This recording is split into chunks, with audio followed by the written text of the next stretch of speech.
ప్రతిరోజు కొన్ని వందల మంది హాస్పిటల్కి వస్తుంటారు. వాళ్ళల్లో ఒక చిన్న హోప్ డాక్టర్స్ మీద, హాస్పిటల్స్ మీద. కొద్ది క్షణం క్రితం వీళ్ళంతా నాతో మాట్లాడిన వాళ్ళు మళ్ళీ నాతో మాట్లాడతారా?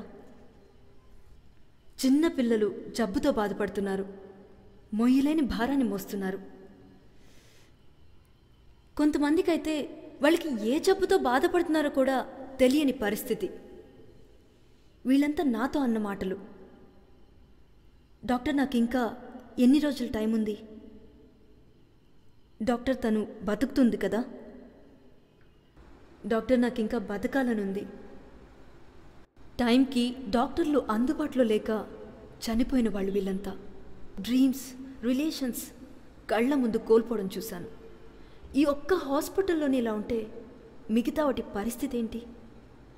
నా అనేవాళ్ళు కోల్పోతున్న చోటు, అమ్మా నాన్న అనే పిలుపు కోల్పోతున్న చోటు, ప్రేమని కోల్పోతున్న చోటు.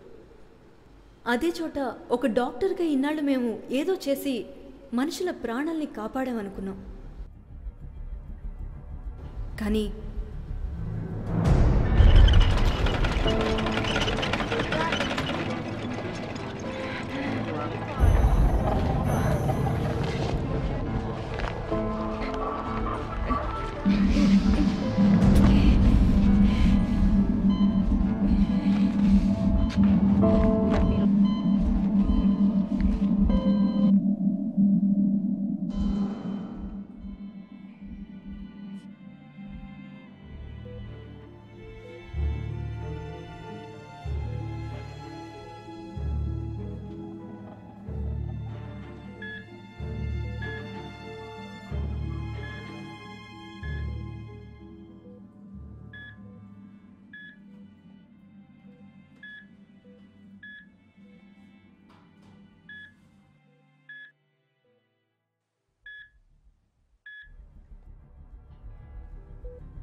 Reports please.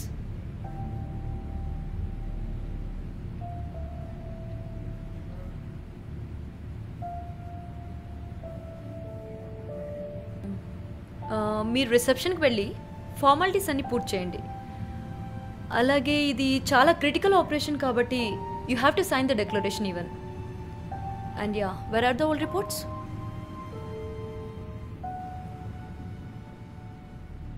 ఓకే, పక్కనే ఫార్మసీ ఉంది. Go there and get all these medicines.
Doctor, maternity వార్డ్లో బెడ్ నెంబర్ 10 పేషెంట్ కాస్త సీరియస్గా ఉంది. I think you should take a look at her once. Oh that case. ఆ కేస్కేం కాదు, you carry on with the medication with that case. ఈ case కాస్త complicated, so let me deal with this and it should be done in 2 hours. Yeah, come with me. Oh, what was I telling you? Will start this operation in 15 to 20 minutes and it should be done in 2 hours because this case would be a bit complicated. And what else? I think you're done with your reports and declaration form as well, right? So doctor please, తను case కాదు doctor, నా ప్రాణం. ఏదో బండి సర్వీస్కి ఇచ్చినట్టు మాట్లాడుతున్నారు. Reports అన్నారు, ఇచ్చాను. ఫార్మసీకి వెళ్ళి మందులు తీసుకురమ్మన్నారు, తీసుకొచ్చాను. ఏదో ఫార్మాలిటీ అన్నారు, సైన్ అన్నారు, చేశాను. పేమెంట్ కూడా చేసేసాను. ఇంకేం లేదు.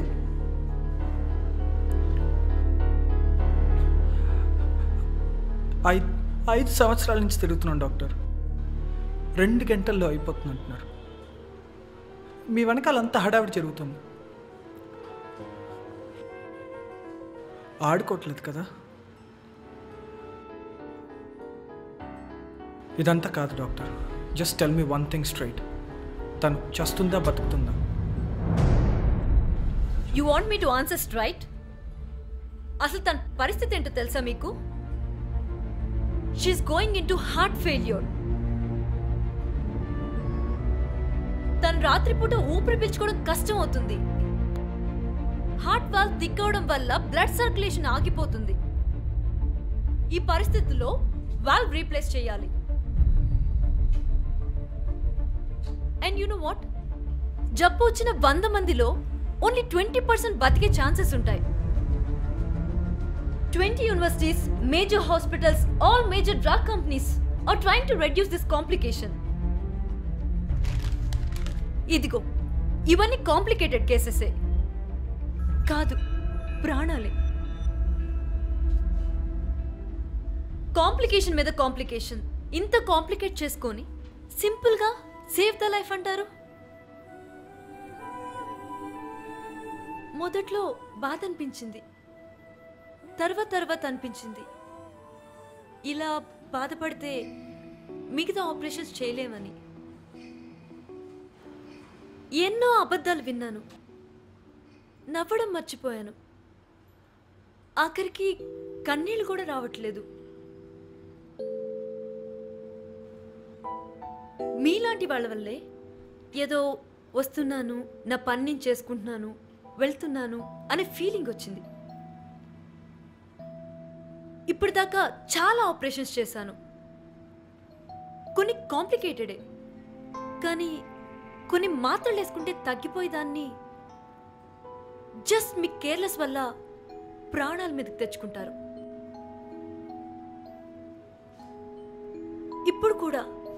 ఇప్పుడు కూడా ఏదో అవుతుందేమో అని భయంగా ఉంది. It's all because of people like you.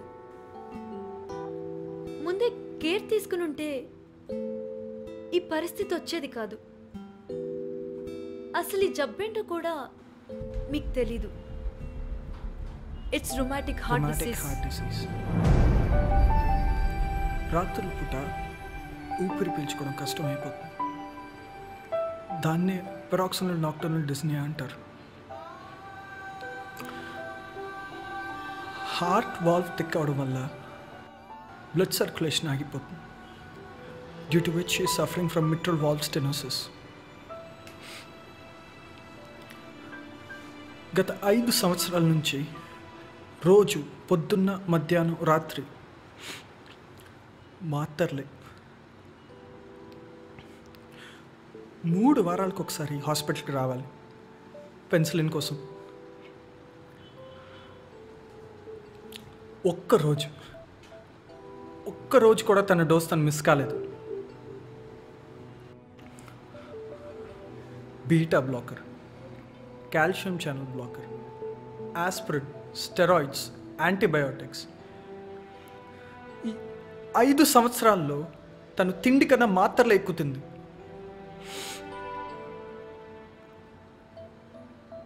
కనీసం మంచినీళ్ళు తాగాలన్నా కూడా అందులోనూ ఏదో కలపాలి. నోరంతా చేదుగా అయిపోయింది. పిచ్చిది నరకం చూస్తుంది.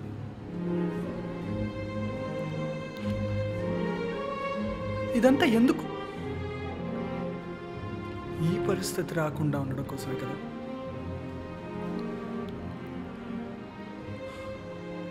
అయినా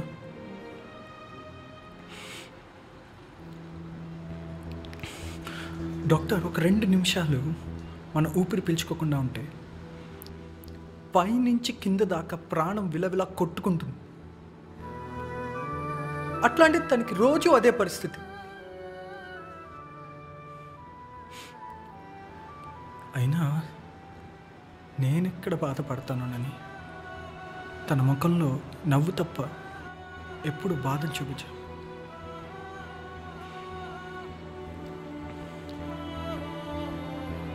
కానీ ఆ బాధ ఏంటో నాకు తెలుసు.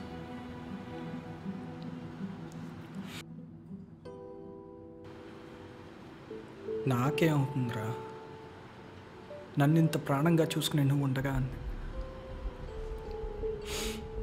ఏమీ చేయలేకపోతున్నాను.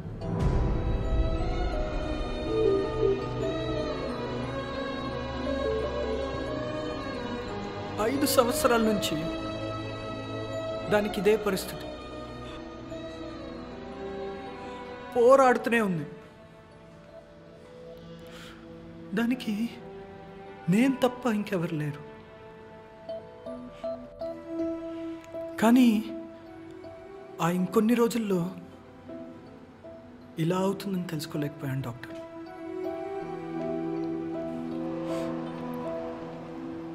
అన్నిటికీ మాత్రలు ఉన్నాయన్నారు. అది తగ్గడానికి ఈ మాత్ర, ఇది తగ్గడానికి ఆ మాత్ర.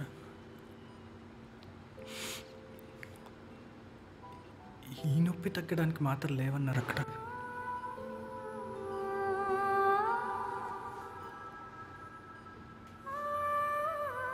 అవును, ఇలా ఎందుకు జరిగింది? ఇలా జరగకూడదు కదా. మీరు అన్నట్టు కేర్లెస్గా ఉన్న వాళ్ళకే కదా ఇలా జరగాలి. మరి దానికి ఎందుకు ఇలా జరిగింది? నాకెందుకు ఇలా జరిగింది?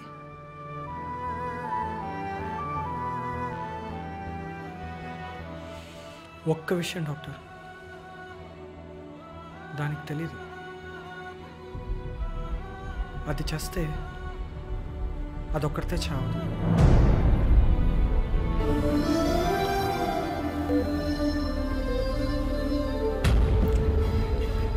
దానమ్మకుంటే చెప్పు, ఎక్కడి నుంచి వచ్చిందో కానీ నా రకం చూపిస్తుంది. She doesn't deserve this life. She deserves a much better life.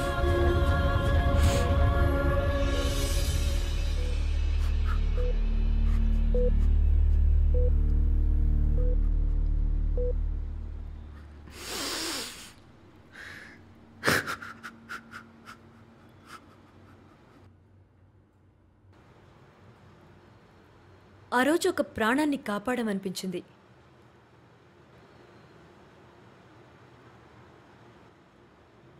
కాదు, ఒక ప్రేమని కాపాడమనిపించింది.